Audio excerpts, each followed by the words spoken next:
Welcome to the Da Vinci and Tesla podcast. A place where ideas are examined, not by tradition, but by understanding. I am Da Vinci. And I am Tesla.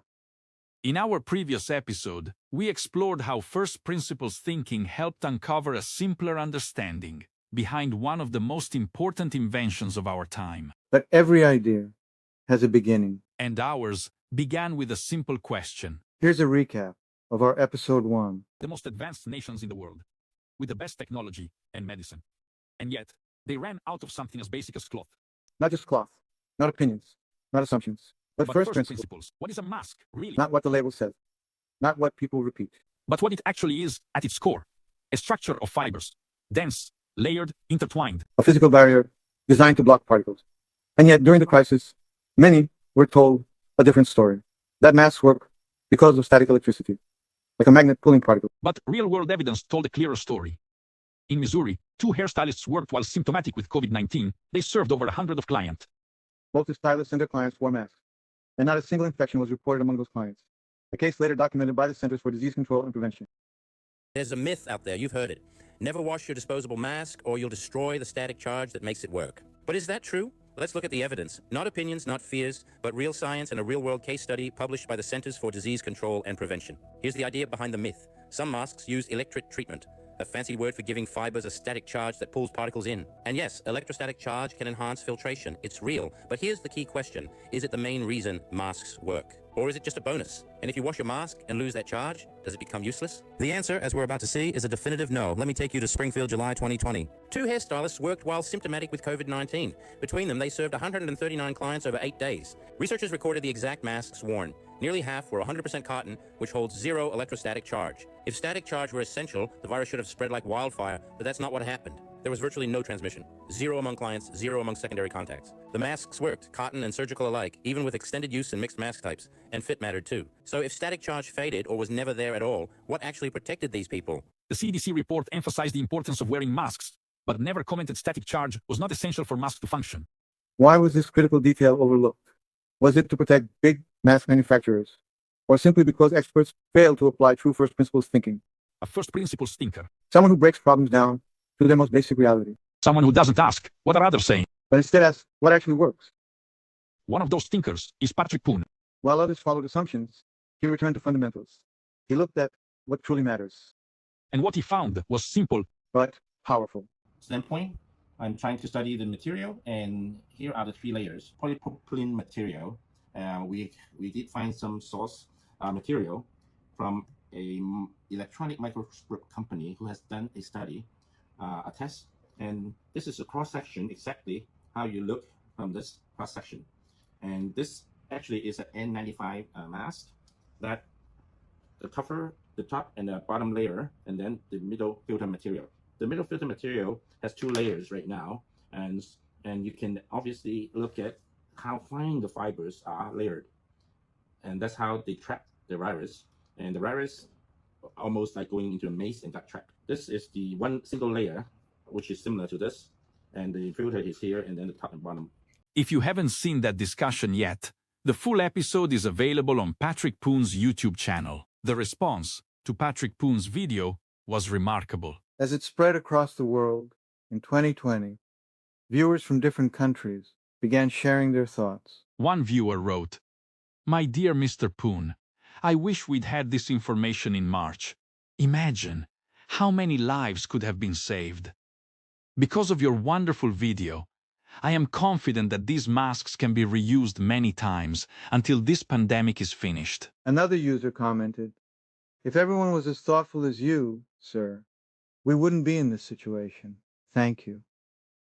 A healthcare professional shared, "As a biologist, I can assure everyone that the information in this video is accurate and scientifically sound." And another viewer wrote, "This is one of the clearest explanations I have seen. Thank you for helping people understand the science behind it." From different backgrounds and different parts of the world, many arrived at the same conclusion. When assumptions are challenged, understanding follows.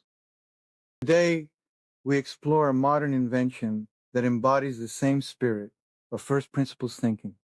an invention created by Patrick Poon. The Tactbit, electromagnetic cubes. Magnetic, illuminated, and interactive building blocks that transform simple cubes into something far more powerful. But like every meaningful invention, the real story is not the product itself.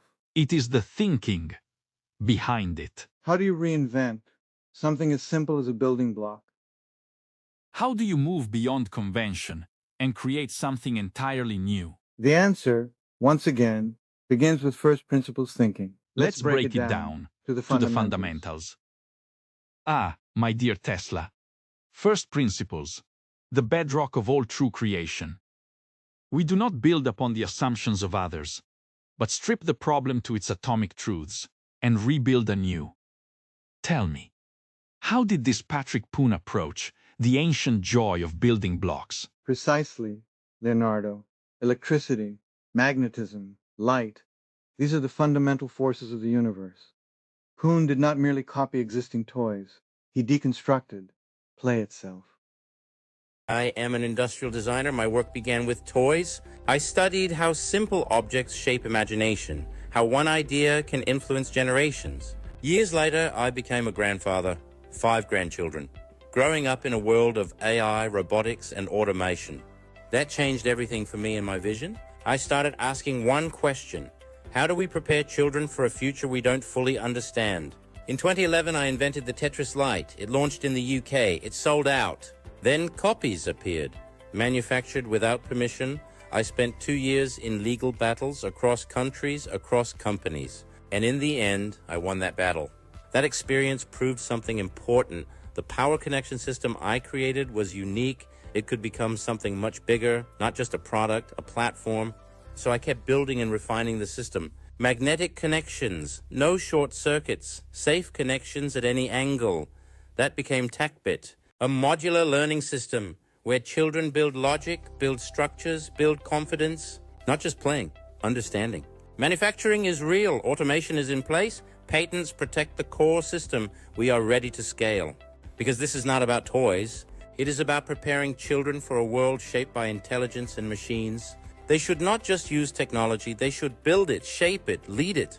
That is why Tactbit exists. From my studies of anatomy and mechanics, I know this.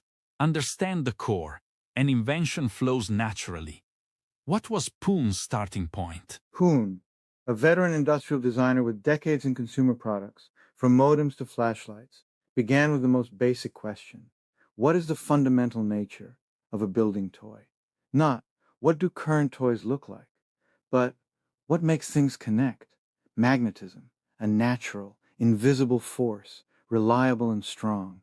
What engages the senses and sparks joy? Light and color, sound and motion. What transmits energy and intelligence? Electricity, flowing seamlessly through connections. He asked, why should blocks only stack by gravity and friction, like the old Tetris-style light project he once designed? Those were unstable, prone to shorts, and limited. He broke it further. Brilliant! He questioned the assumption that connections must be rigid or one way. Instead, he sought the essence of freedom in creation. Exactly.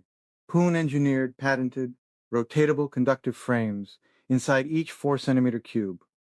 Power transmits in any orientation, parallel, intersecting, even at 90 degrees, no shorts, no instability. The power cube sends 5-volt DC through the chain, lighting LEDs in every block, regardless of how a child snaps them together. Add quad cubes, L shapes and Z shapes, for complex 3-dimensional joints, wheels for motion, music cubes, and recorders for voice. Each cube, a complete mini laboratory of steam. From my notebooks on flight and hydraulics, he did not iterate on what existed. He returned to fundamentals. How does a child best learn through play? By engaging hands, eyes, ears, and mind simultaneously. Magnetism for effortless connection. Translucent bodies for beautiful diffusion of light. Open-ended design, so imagination, not instructions, leads. And the electricity.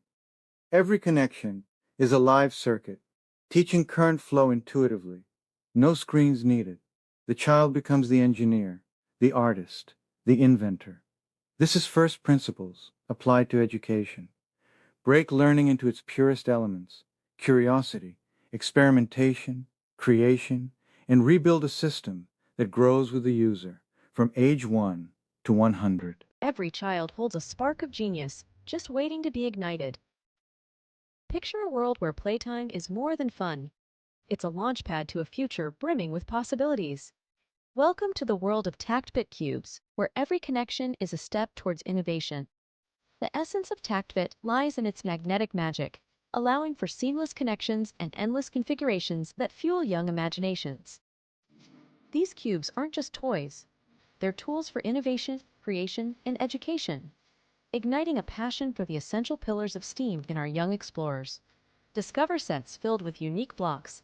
Meet the Power Block, the energizing core of your child's creations, bringing other blocks to life with a glow. Unleash creativity with 6 vivid color blocks. Design endless colorful masterpieces. Music block. A simple twist brings harmonies to life, or silences them for a moment of peace. With the recorder block, children become storytellers, 1, 2, 3, run! capturing their voices and ideas. 1, 2, 3, run! With a simple gesture, ready to play them back in a celebration of their creativity. The wheel block is where motion meets imagination. Just build, snap together, and watch as creations take off on adventures. Quad cubes, unlocking new dimensions in building. Join 4, create more. Not just for the bigger kids, it is also safe for the littlest hands. Poon's background fueled this. His thesis on the evolution of evergreen toys. His work across industries taught him that a solution in one field can revolutionize another. During the pandemic, he used the same thinking to help millions reuse masks safely.